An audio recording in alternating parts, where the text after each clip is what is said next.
सच कहतानी भैया एगो खास हो, भैया एगो खास हो।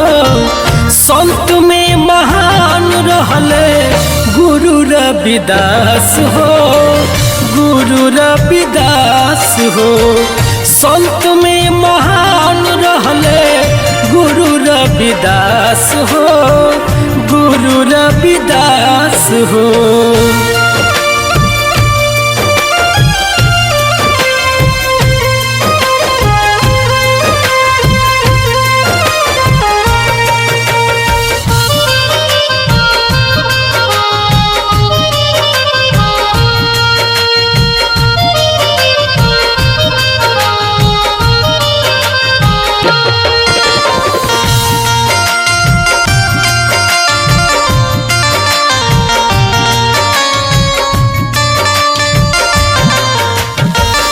मन चंगात का ठवती में गंगा कह के चली गईल कहवा।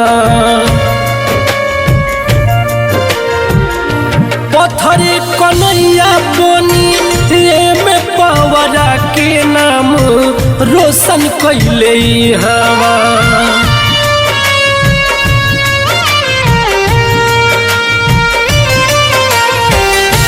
मन चंगात ठौती में गंगा कह के चली गईल कहवा। पत्थरे कन्हैया बनी में पवरा के नाम रोशन कैले हवा। जे भी उनसे बैर कैले रखी दिहल पास हो, रखी दिहल पास हो। संत में महान रहले गुरु रविदास हो, गुरु रविदास हो। संत में महान रहले गुरु रविदास हो, गुरु रविदास हो।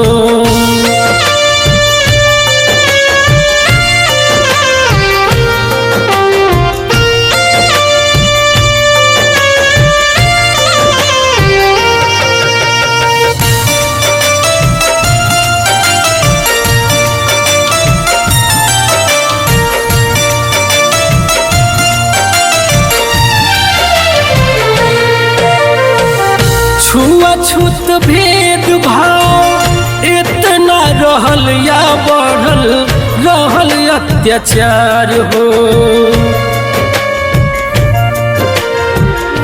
माता कर्मा के गोदिया लिहल जन्म तरल सारा संसार हो।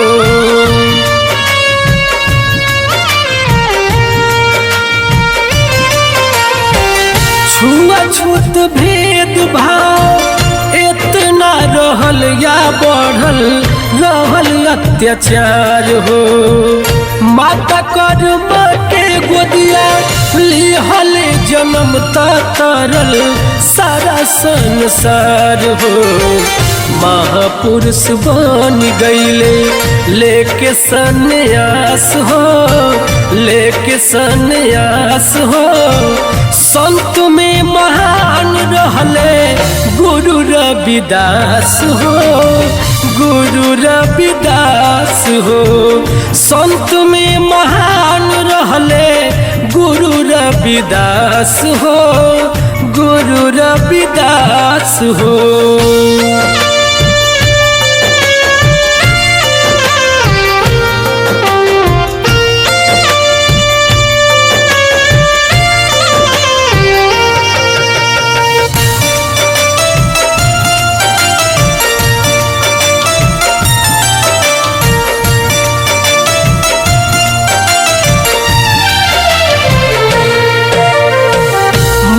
पूर्णिमा के दिन अजबे सुहाना खुशबू खुशियाँ मनावे।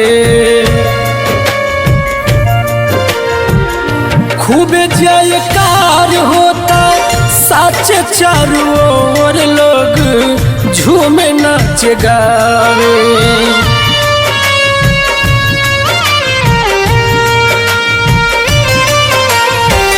माघ पूर्णिमा के दिन अजबे सुहाना खुशबू खुशियाँ मनावे।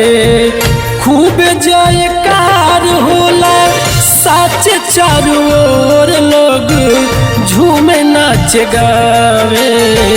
शशि गुणगान भजन गावेला मिठास हो, गावेला मिठास हो। संत में महान रहले गुरु रविदास हो, गुरु रविदास हो। संत में महान रहले गुरु रविदास हो, गुरु रविदास हो।